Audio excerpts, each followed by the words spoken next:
তিনজন লোক ছিল, তিনজন আলাপ আলোচনা করে আবার ভিতরে ঢুকেই নাসিমা আমার এখানে ধরে নাসিমা এখানে ধরে গালাগালি দেয়। সম্মানিত দর্শক মণ্ডলী, টাকা না পেয়ে, চাঁদা না পেয়ে হুজুরের দাড়ি টেনে ছিঁড়ে ফেলল, এমন একটি নিন্দনীয় ঘটনা ঘটেছে মানিকগঞ্জে। যে ঘটনাটি ইতিমধ্যে নেট দুনিয়া কাঁপিয়ে দিয়েছে। বিভিন্ন জায়গা থেকে প্রতিবাদ চলছে। আপনাদেরকে দেখাবো এই ভিডিওতে কি কারণে, কি ঘটনাকে কেন্দ্র করে হুজুরের দাড়ি ধরে টেনে চিড়ে ফেলল সেই চাঁদাবাজি নেতা। বিস্তারিত শুনবেন হুজুরের মুখ থেকে। তার সাথে সাথে ইতিমধ্যে সেই বিষয় নিয়ে কঠিনভাবে রেগে গিয়েছেন ডক্টর ফৈজুল হক। বিস্তারিত তথ্যগুলো থাকবে ভিডিওতে, তাই প্রিয় দর্শক ভিডিওটি খুবই গুরুত্বপূর্ণ, না টেনে ধৈর্য সহকারে শেষ পর্যন্ত দেখবেন। চ্যানেলে নতুন হলে চ্যানেলটিকে সাবস্ক্রাইব করে পাশে থাকা বেল বাটনটি অন করে দিবেন। চলুন তাহলে প্রিয় দর্শক ভিডিওর মূল পর্বে চলে যান। আসসালামু আলাইকুম রহমতুল্লাহি ওয়া বারাকাতুহু। আমরা এখন আছি ঘিওরে। যে ঘটনাটি আপনারা দেখেছেন সেই ভাই আমার পাশে আছে এবং আরো অনেক ভাইরা আমাদের এখানে আছে আলহামদুলিল্লাহ। আমি একটু দেখাই। তো আমরা এই লাইভে জানবো আসলে মূল ঘটনাটা কি হয়েছে এবং এই ভাইয়ের এখন দাবি কি এবং ভাই কি জানতে চাচ্ছে এটা আমরা জানবো। অনেক ভাইরা কিন্তু এখানে আসছে, আমরা মুসলিম ভাইয়ের কাছে জানতে চাচ্ছি আসলে ভাই, আমরা তো ভিডিও দেখেছি যে আপনার দাড়ি ধরে টান দেওয়া থেকে আমরা দেখেছি, আসলে কেন এই পরিস্থিতিটা হইলো এবং কারণটা কি একটু বলেন তো আমাদের। আমি একজন কম্পিউটারের দোকান, তার এটা তো আগেই বলেছি। এখন সে আমার দোকানে মাঝে মাঝে কাজ করতে আসে, কিন্তু সে আমার সঠিক পারিশ্রমিক দেয় না। আচ্ছা, সে উগ্র শ্রেণীর লোক, এলাকার প্রভাব খাটিয়ে বিভিন্ন লোকের সাথে এরকম খারাপ আচরণ করে থাকে। কেউ কিছু বলে না, এলাকায় দোকানদারি করতে হয় ব্যবসার স্বার্থে, কেউ কিছু বলে না তারে। আমি তাই বলছিলাম এর আগেও যে ভাই, কাজ করলে আসলে সঠিক পারিশ্রমিক দিতে হবে। তো এই পরে থেকে আমার সাথে একটু মনোমালিন্য। সে গতকালকে আসছিল আমাকে লাঞ্ছিত করার জন্য, এই উদ্দেশ্য নিয়েই এলোমেলো কতগুলো দলিল, ওটা আসলে উছিলা ছিল। গতকালকে কাজ করাইছে, হ্যাঁ উছিলা ছিল। এখন ওই উছিলায় আসতেছে, সে আইসা আমাকে ওই এলোমেলো কাগজ দিয়ে খারিজ করে দিতে বলে, খারিজের আবেদন করে দিতে বলে। আমি বলি যে এলোমেলো এইসব কাগজ দিয়ে তো আসলে আবেদন হয় না, আপনি আপনাকে গুছিয়ে দেন এবং কোন কোন দাগ থেকে আপনি কত শতাংশ খারিজ করবেন এই লিস্টটা আমাকে দেন। তারা 2 ঘন্টা যাবৎ নিজেদের জমি তারা নিজেরাই বলতে পারে নাই যে আসলে সে কোন দাগে থেকে কত শতাংশ জমি পাবে। সে যদি যার জমি সেই যদি না বলতে পারে, আমি কিভাবে তারা আবেদন করে দিব? আমি আবেদন করে দিতে ব্যর্থ হয়েছি। এই কারণে তারা তারপরে একজন দলিল লেখককে আহ্বান করে, দলিল লেখক আসে, তাদের সবকিছু দেখে বলে যে না, এইভাবে আসলে আবেদন করা সম্ভব না, মানে এভাবে আবেদন করতে পারবে না, আমার অফিসে কাগজপত্র নিয়ে যায়েন, আমি সব দেখে আপনার একটা কাগজ লিখে দেবো, ওইটা মানিক দিয়ে মানিক আবেদন করে দেবো। আমার ভাইয়ের কথা ঠিক আছে। একজন দলিল লেখক আহ্বান করেছিল, এই নাসিম ভুইয়াই তাকে আহ্বান করেছিল, সেই এসে এইসব কথা বলেছে। বলার পরে সে চলে গেছে, সে কোনো সমাধান দিতে পারে নাই। তারপরে সে আমাকে চাপ প্রয়োগ করে যে এটা আমাকে করেই দিতে হবে। আমি কই ভাই, এটা তো আসলে সম্ভব না কোনোভাবে। তারপরে রাত 9টা বেজে গেছে, আমার বাড়িতে 2 বাচ্চা আছে, তারা আমার ছাড়া খায়ও না, ঘুমায়ও না। 9টার ভিতরে আমার বাসায় যাইতে হয়, নাহলে বাসায় কান্নাকাটি হয়ে যাবে, খাওয়া দাওয়া হবে। এখন 9টা বেজে গেছে, আমি ভাই বাসায় চলে যাবো, আমি এই এলোমেলো খারিজটা আসলে করতে পারবো না। আর করলেও কালকে সকাল আপনি ফ্রি টাইমে আসেন, আমার যদি ওই সময় লাগে আমি দেখি এটা করে দেবো। না তুই এখনই করে দিবি কিনা তো বল। আমি না ভাই, আমি সম্ভব হচ্ছে না, করে দিবি। তখন সে আমাকে জোর করে এবং গালাগালি করে, আমাকে হুমকি দিয়ে সে দোকানে একটু বাইরে চলে যায়। বাইরে চলে যে তারা 3জন লোক ছিল, 3জনে আলাপ আলোচনা করে আবার ভিতরে ঢুকেই নাসিমা আমার এখানে ধরে আমরা ভিডিওতে দেখতে পাইছি, নাসিমা আমার এখানে ধরে গালাগালি দেয় যে তোকে আমি মেরে ফেলবো, কেটে ফেলবো। ভিডিওতে আমরা দেখেছি, মেরে ফেলবো, কেটে ফেলবো তোর দোকান। এরপরে লাস্টে যে একটা ব্যক্তি চশমা পরা, ওটা আপনাকে কি শাসাইলো? এটা লাস্টে যে একটা চশমা পরা ব্যক্তি আমাকে বলে যে এলাকায় দোকান করলে আমাদের নাম কি ওনার নাম হলো ফরিদ, উনি গ্যাসের ব্যবসা করে। উনিও আমাকে শাসাইছে, উনি বলছে যে এলাকায় দোকান করলে আমাদের ছাড় দিতে হবে, তুমি তো আমাদের কোনো প্রায়োরিটি দিচ্ছ।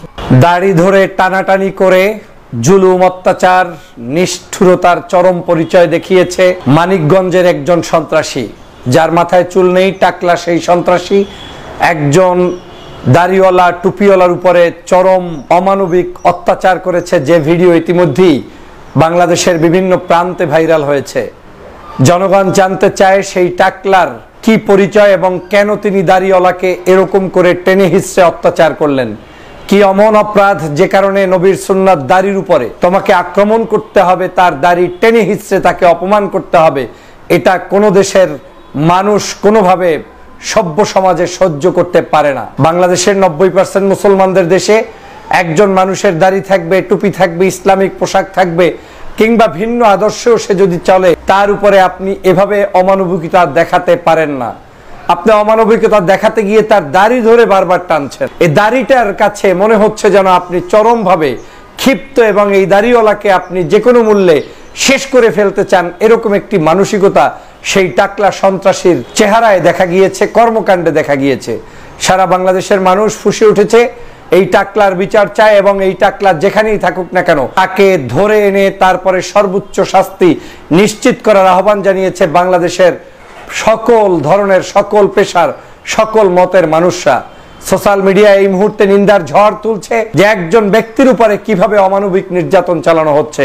আপনারা দেখেছেন সেই মানিকগঞ্জের ভিডিওতে কম্পিউটারের দোকানে বসা একজন সুন্নাতি চেহারার দাড়ি নিয়ে, টুপি নিয়ে বসে থাকা মানুষটির উপরে কি অমানবিক অত্যাচার করেছে। দাড়িওয়ালা টুপিওয়ালা মানুষটি শান্ত শিষ্টভাবে বসেছিলেন, তিনি কোনো প্রতিবাদ করেন নাই, কিংবা সেখানে প্রতিবাদের পরিস্থিতিও ছিল না, কিন্তু তার উপরে সেই টাকলা সন্ত্রাসী দাঁড়িয়ে তারপরে তার দাড়িগুলো টেনে টেনে টেনে টেনে তুলে ফেলার চেষ্টা করেছিলেন, যা দেখে কেউ কোনোভাবে সহ্য করতে পারে না। আজকের এই বাংলাদেশের, যখন আমরা জুলাইয়ের অভ্যুত্থানের পরে এই দেশটাকে একটি সুন্দর দেশ দেখতে চেয়েছি, সেই সময় এসেও এরকম আলেম সমাজের উপরে কিংবা দাড়িওয়ালাকে, টুপিওয়ালাকে হেনস্থা করা, এটা কোনোভাবে মেনে নেয়ার সুযোগ নেই। আমরা এগুলো দেখেছি গত 16 বছরে। শেখ হাসিনা যখন ক্ষমতায় ছিলেন তখন বিভিন্ন জায়গায় দাড়িওয়ালাকে, টুপিওয়ালাকে টার্গেট করে মারা হতো, জেলখানায় নেওয়া হতো, গুম করা হতো, আয়নাঘরে নেওয়া হতো, হত্যা করা হতো, সন্ত্রাসী পদ্ধতিতে তাদের উপরে আক্রমণ করা হতো, নামাজরত মুসল্লিদের উপরে গুলি করা হতো। সেটা ছিল আওয়ামী শাসনামল। এখন আর আওয়ামী লীগের শাসনামল নেই। এই আমলে অন্তত পক্ষে টুপি এবং দাড়ির উপরে কারো কোনো বিষোদ্গার থাকার বিন্দুমাত্র সুযোগ নেই, বরং টুপি দাড়ি নয়, বাংলাদেশের যে কোনো ধর্ম পেশার মানুষের তাদের সেই সম্মান রক্ষা করা উচিত, তাদের প্রতি আমাদের শ্রদ্ধা থাকা উচিত। কিন্তু আজকে যেটা হচ্ছে, এটা যদি চলমান থাকে তাহলে বাংলাদেশের মানুষের কাছে এই সরকারের ভাবমূর্তি যেমন ক্ষুণ্ণ হবে, পাশাপাশি বাংলাদেশের মানুষরা কিন্তু এই ধরনের অপরাধের যে কোনো মূল্যে বিচার করতে বাধ্য হবে। অতএব সরকারের উচিত দ্রুত সেই লোককে আইনের আওতায় এনে বিচার নিশ্চিত করা, পাশাপাশি তদন্ত করে নিশ্চিত করা যে আসলেই এই অপরাধটা কি, যে অপরাধের কারণে আপনাকে দাড়ি এবং টুপির উপরে আক্রমণ করতে হবে, দাড়িগুলোকে আপনাকে টেনে টেনে ছিঁড়তে হবে। এটা আমার বুঝে আসে না। আপনি যত বড় অপরাধী হন, যদি প্রমাণ হয় যে লোকটি অপরাধী, আইনের কাছে যান, কিন্তু আপনি কোনো অবস্থাতেই এই ধরনের আচরণ করে সামাজিক বৈষম্য সৃষ্টি করা। প্রিয় দর্শক, আশা করি সম্পূর্ণ ভিডিওটি দেখলেন। ভিডিও থেকে অবশ্যই বুঝতে পেরেছেন, যেখানে কম্পিউটারের দোকান করত সেই হুজুর, সেখানে ফ্রিতে টাকা না দিয়ে কিছু কাজ সম্পাদন করতে চেয়েছিল সেই নেতা। সে ফ্রিতে কাজ করে না দেওয়ার কারণে দোকানে ঢুকে সে এরকমভাবে অপমান করলো, নবীর সুন্নত দাড়ি নিয়ে টানাটানি করেছে, এমনকি হুজুরকে মেরেছে। সেই ভিডিওটি ব্যাপকভাবে ভাইরাল হয়েছে, আপনারা দেখেছেন। যেখান থেকে দেখছেন অবশ্যই প্রতিবাদের ঝড় তুলে দিবেন। এমনকি যেই লোকটি কাজ করেছে সেই নেতা, অবশ্যই তার উপযুক্ত বিচার হতে হবে। এমনকি উপযুক্ত বিচার না হওয়া পর্যন্ত আমরা সেই প্রতিবাদ করে যাব। বিশেষ করে হুজুরের দাড়ি নিয়ে এমন অপমাননা কোনোভাবেই এই 95 ভাগ দেশ যেখানে মানুষ মুসলমান, এ সমস্ত মুসলমানরা এমন অপমান কোনোভাবেই সহ্য করবে না, বরদাস্ত করবে না। প্রিয় দর্শক, অবশ্যই ভিডিওটি শেয়ার করে সকলের মাঝে ছড়িয়ে দিবেন। যদি ভালো লাগে অবশ্যই একটি লাইক করে দিবেন, আমাদের সাথেই থাকবেন। দেখা হচ্ছে আবারও পরবর্তী ভিডিওতে।